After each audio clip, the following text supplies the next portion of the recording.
So what's the problem? Well, so I did say most of the stuff about graph search, it really doesn't matter, undirected or directed. It's pretty much cosmetic changes. But the big exception is when you're computing connectivity, when you're computing the pieces of a graph. So right now, I'm only going to talk about undirected graphs. The directed case, we can again get very efficient algorithms for it, but it's quite a bit harder work. So that's going to be covered in detail in a separate video. So for now, focus just on an undirected graph, G. And we're certainly not going to assume that G is connected. Indeed, part of the point here is to figure out whether or not it's connected, i.e. in one piece. So maybe the graph looks like this. So for example, maybe the graph has 10 vertices and looks like this on the right. And intuitively, especially given that I've drawn it in such a clean way, it's clear that this graph has 3 pieces. And those are the things that we want to call the connected components. But we do want a somewhat more formal definition, something which is actually, in math that we could say is true or false about a given graph.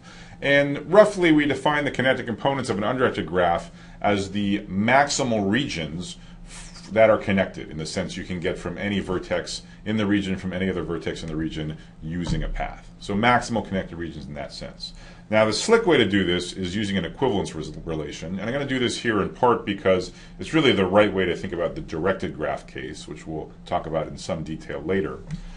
So for undirected graphs, so this isn't super important, but let me go ahead and state the formal definition just for completeness about what is a connected component. What do I mean by a maximal region that's mutually connected? So a good formal definition is as the equivalence classes of the relation on vertices, which we define by u being related to v if and only if there's a path between u and v in the graph G. So I'll leave it for you to do the simple check that this squiggle is indeed an equivalence relation. Let me remind you what equivalence relations are. This is something you generally learn in your first class on proofs or your first class in discrete math. So it's just something which may or may not be true about pairs of objects. And to be an equivalence relation, you have to satisfy 3 properties. So first you have to be reflexive, meaning everything has to be related to itself. And indeed, in a graph, there is a path from any node to itself, namely the empty path. So also equivalence relations have to be symmetric, meaning if u and v are related, then v and u are related. Because this is an undirected graph, it's clear that this is symmetric. If there's a path from u to v in the graph, there's also a path from v to u, so no problem there. Finally, equivalence classes got to be transitive. So that means if u and v are related and so are v and w, then so are u and w. That is, if u and v have a path, v and w have a path, then so does u and w. And you can prove transitivity just by pasting the 2 paths together.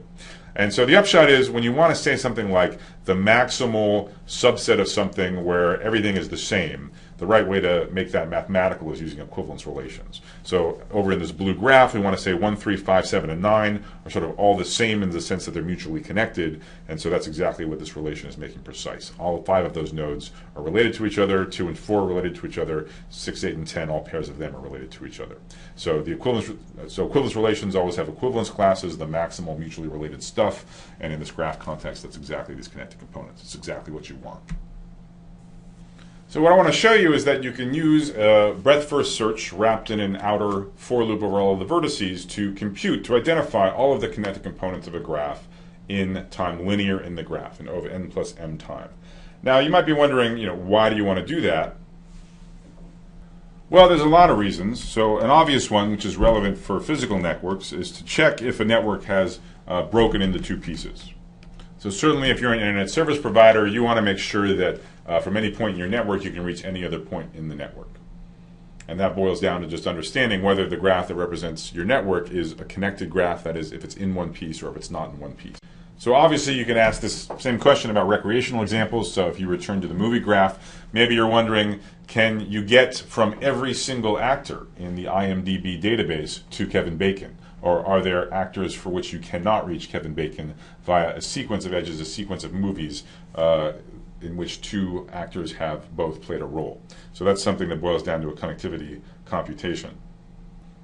If you have network data and you want to display it, you want to visualize it and show it to a group of people so that they can interpret it, obviously one thing you want to do is you want to know if there's multiple pieces, and then you want to display the different pieces separately.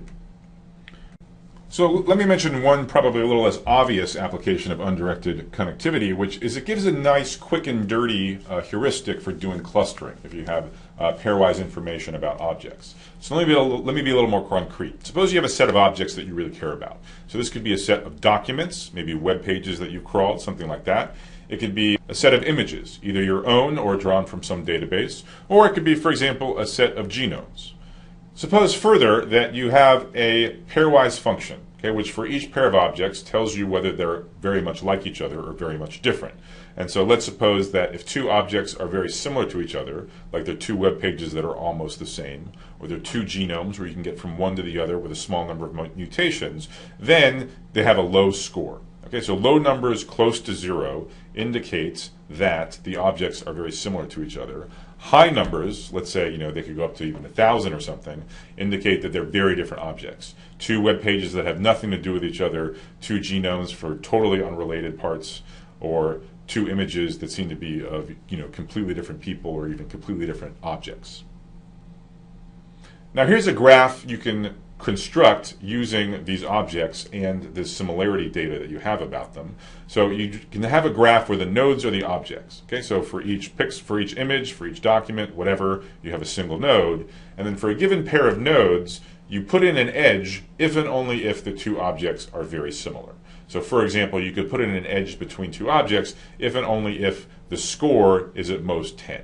So remember, the more similar two objects are, the closer their score is to 0. So you're going to get an edge between very similar documents, very similar genomes, very similar images. Now in this graph you've constructed, you can find the connected components.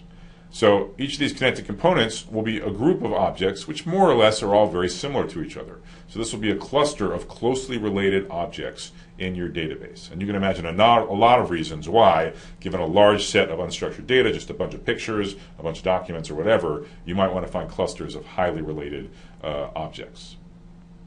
So we'll probably see more sophisticated heuristics for clustering in some SQL course, but already undirected connectivity gives you a super fast, linear time, quick and dirty heuristic for identifying clusters of similar objects, given pairwise data about similarity.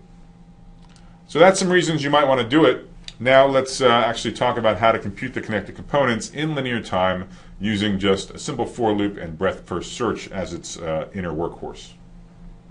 So here's the code to compute all the connected components of an undirected graph. So first we initialize all nodes as being unexplored. I'm also going to assume that the nodes have names. Let's say their names are from 1 to n. So these names could just be the position in the node array that these nodes occupy. So there's going to be an outer for loop which walks through the nodes in an arbitrary order, let's say from 1 to n. This outer for loop is to ensure that every single node of the graph will be inspected for sure at some point in the algorithm. Now again, one of our maxims is that we should never do redundant work. So before we start exploring from some node, we check if we've already been there.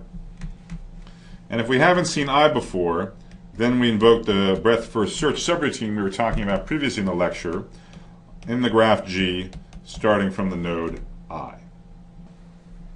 So to make sure this is clear, let's just run this algorithm on this blue graph to the right.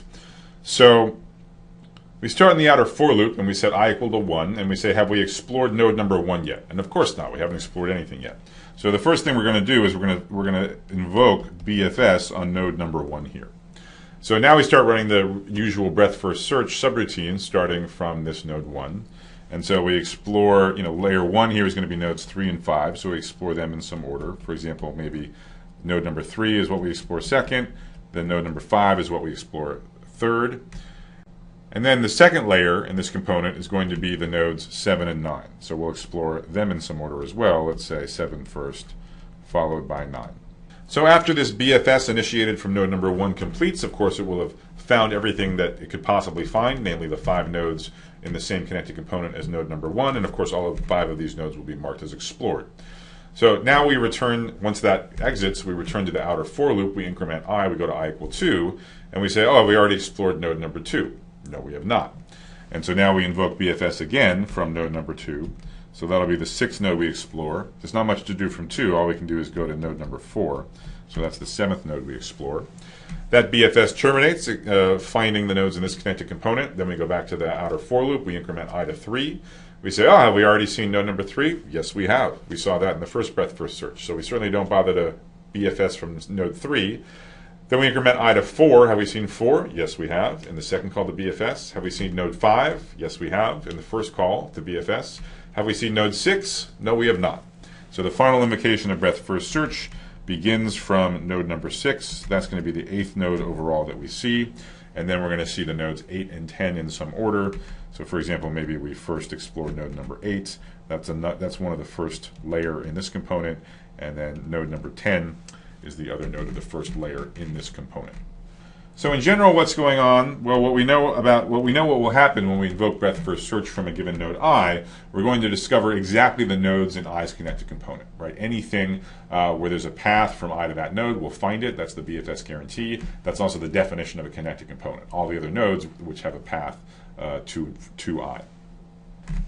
Another thing that I hope was clear from the example, but just to reiterate it, is every breadth first search call, when you explore a node, you remember that through the entire for loop. Right? So when we invoke breadth first search from node number 1, we explore nodes 1, 3, 5, 7, and 9, and we keep those marked as explored for the rest of this algorithm. Right? So that's so that we don't do redundant work when we get to later stages of the for loop.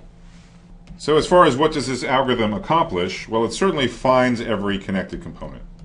Right? There is absolutely no way it can miss a node because this for loop literally walks through the nodes, all of them, one at a time. Okay? So you're not going to miss a node. Moreover, we know that as soon as you hit a connected component for the first time and you do breadth first search from that node, you're going to find the whole thing. That's the breadth first search guarantee.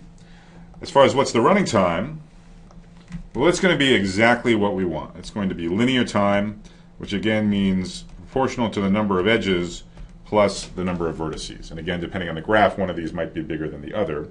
So why is it O of m plus n? Well, as far as the nodes, we have to do this initialization, there where we mark them all as unexplored, so that takes constant time per node. We have just the basic overhead of a for loop, so that's constant time per node. And then we have this check, constant time per node, so that's O of n. And then recall, we proved that within breadth first search, you do amount of work proportional. You do constant time for each node in that connected component. Now, each of the nodes of the graph is in exactly one of the connected components, so you'll do constant time for each node in the BFS in which you discover that node. So that's, again, O of n over all of the connected components. And as far as the edges, no, we don't even bother to look at edges until we're inside one of these breadth first search calls. They play no role in the outer for loop or in the pre-processing.